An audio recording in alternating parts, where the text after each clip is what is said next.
What it comes down to, essentially, is the fact that other Orthodox churches have not actively stood by a church, an ancient patriarchate which, whether we like it or not, is currently under war. Καλός ή κακός δέχεται έναν πόλεμο.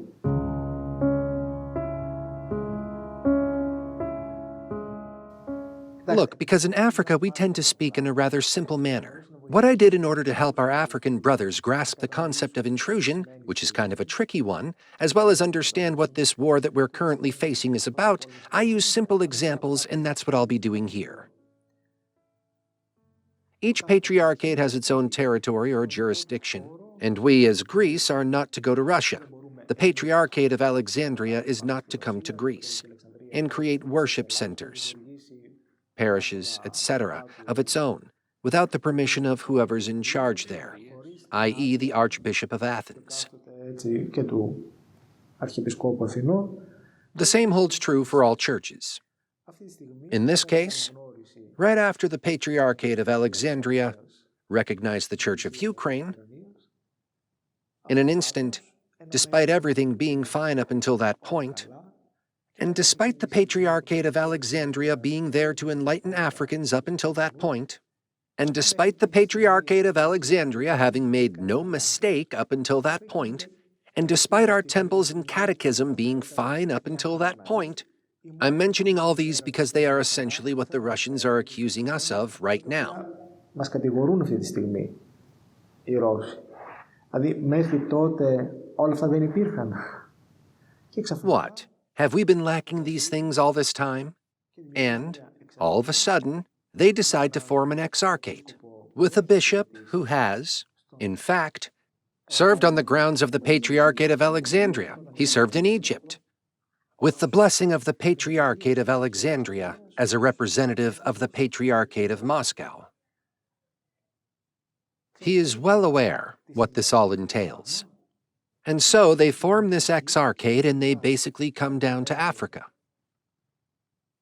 And, unfortunately, and I can confidently say this because it's something anyone can research on their own and find out the truth.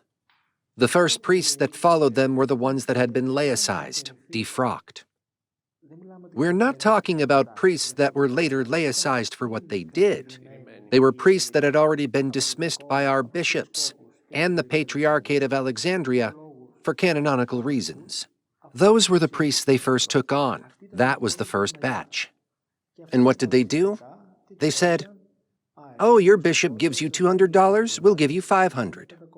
Coming from a church that is generally very highly thought of, considered one of the churches that hold on to tradition and righteously wave the flag of orthodoxy. How's that to be interpreted?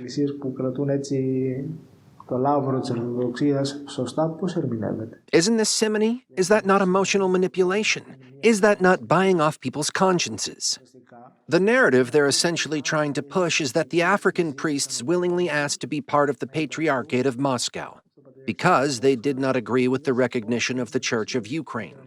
I'm assuming no one there really knows what's going on. They don't know where either Ukraine or Russia or Jerusalem is. The people there were simply swayed by their priests, the ones who were laicized, who were told, well, they give you $200, whereas we, the Church of Russia, are willing to give you $500. And so it goes without saying that the people, at least those who were troubled internally, went with the Church of Russia. Come to think about it, the Church of Russia did us a favor. We are grateful, because the weeds were removed from the wheat. The priests that have left, from every place they have left, were all troubled cases. And I'm not saying this to justify myself. I'm talking about me personally as well. From us in South Madagascar, 3 priests have left. One of them had stolen money from the diocese, and in order not to face his consequences, he went with the Church of Russia. The second one had raped a child. So, he had to be laicized. And in order not to, he has, of course, been laicized. He was just taken on by the Church of Russia. And the third one did something similar. I'd rather not mention it. Well, 3 troubled cases. Three priests that were well aware of what their future here in our Orthodox Church would entail found refuge in the Church of Russia. Βρήκαν καταφύγιο στην Εκκλησία της Ρωσίας. Αυτό που εντοπίζουν What's remarkable is that the people don't follow these priests because they know what they've done. The Russians just form impressions from photos, without them being true in most cases. This is their number one aim. They're just focusing on outside impressions.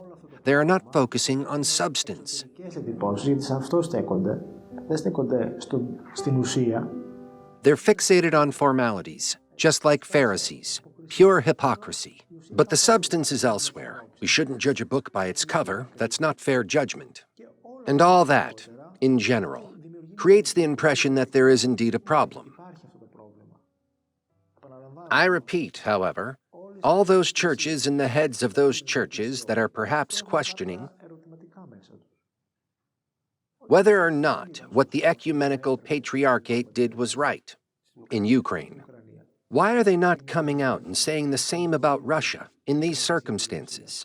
In other words, how could we possibly be justifying the intrusion of the Church of Russia in the Patriarchate of Alexandria? Basically, regardless of whether or not I agree with the decision of the Ecumenical Patriarchate, this is something that...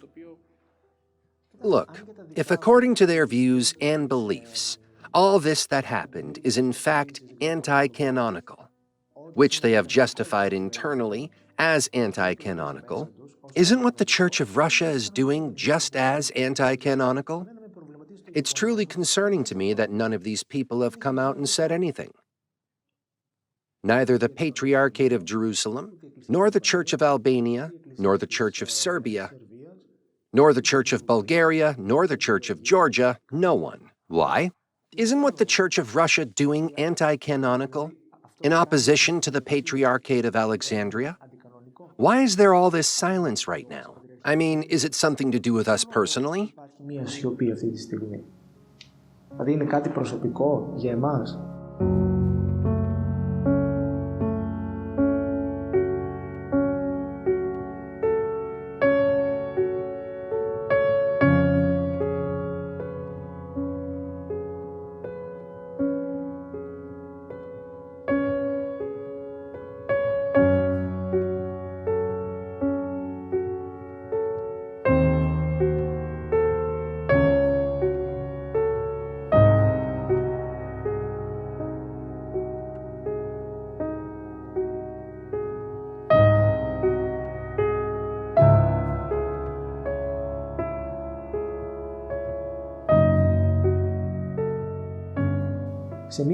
There was this interview of the Archbishop of Albania, whom we all respect. I remember there was this interview of his where he said the following. The interviewer had asked him, "What has been your biggest obstacle throughout your journey?" And he had replied with, "The intrusion of other churches. The Serbians that had intruded Albania, the Romanians." This is what he mentioned. Are we not going through the same thing right now? If that is one of the biggest issues the head of the Church of Albania was met with, we know that his own life had been in danger a handful of times. And still, he considers the threats of other churches a more significant issue than almost losing life. Why has nobody stood up to say something? What the Russian Church is doing right now against the Patriarchate of Alexandria, and especially the way in which it does it. Let me repeat, they take priests who have been deposed, priests who have been self-ordained. Supposing the ordinations of the Ukrainians were non-canonical, how much more anti-canonical must the self-ordained, deposed priests we have in this case be? It is something that has bothered me personally, to a degree where I don't know if there may be other kinds of interests behind. Of course, there's only one church, and we all know, at least all the bishops, about the canon law. Η Εκκλησία είναι μία και όλοι ξέρουμε τουλάχιστον οι επίσκοποι νομίζω από κανόνες της Εκκλησίας. Πολλές φορές δυστυχώς μέσα στην Εκκλησία... Unfortunately, we often seek our own interests, even someone who is the head of a church and not the truth. This is very dangerous. How can we speak to our people, to our flock? In Madagascar, when I spoke to the people, they would ask me, aren't they Orthodox, just as we are? Δηλαδή, They wonder, how can you be Orthodox and fight with each other? In the Roman Catholic Church, this kind of conflict doesn't exist. In one state, they are all Catholic and that's it. We often judge the Roman Catholics by calling them papists. But I think what Russia is doing here is far worse. Και αυτό που κάνει η Εκκλησία της Ρωσίας τι είναι? Είναι καλύτερο? Η συμπεριφορά της δηλαδή? Είναι πάρα πολύ χειρότερο, θεωρώ. Επομένως, δεν ξέρω... And I don't know whether or not this kind of empathy does ultimately exist, this compassion, this brotherliness. How can I preach to a neighbor with all of this happening? To explain them the situation, I use the following example. Απλό ένα παράδειγμα που χρησιμοποίησα εκεί για να το καταλάβουν οι άνθρωποι. Λέω ότι... When you own a field that you are cultivating, is your neighbor allowed to claim it because he is your neighbor? Of course not. Is your brother allowed to sleep with your wife? Μπορεί, ας πούμε, με τη γυναίκα σου να κοιμηθεί ο αδελφός σου, επειδή είναι αδελφός σου. I would kill him, is the typical answer. The matter is simple. It seems that everyone inside the church has sadly become a know-it-all. Έχει, ας πούμε, γίνει παντογνώστης. And we judge everything and everyone. You know, it's a beautiful thing to put yourself in someone else's shoes.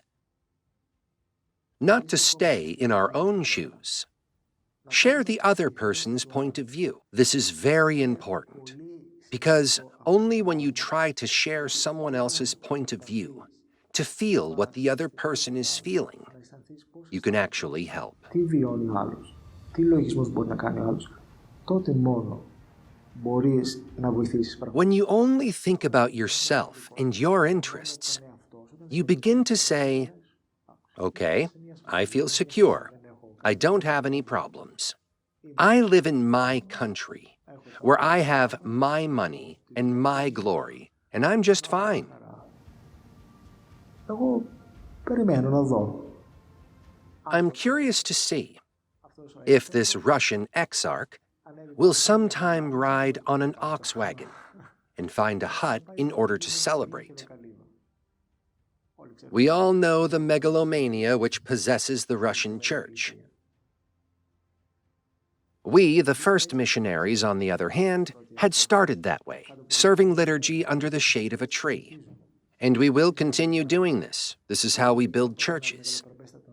We never built a glorious temple in order to get one bishop started.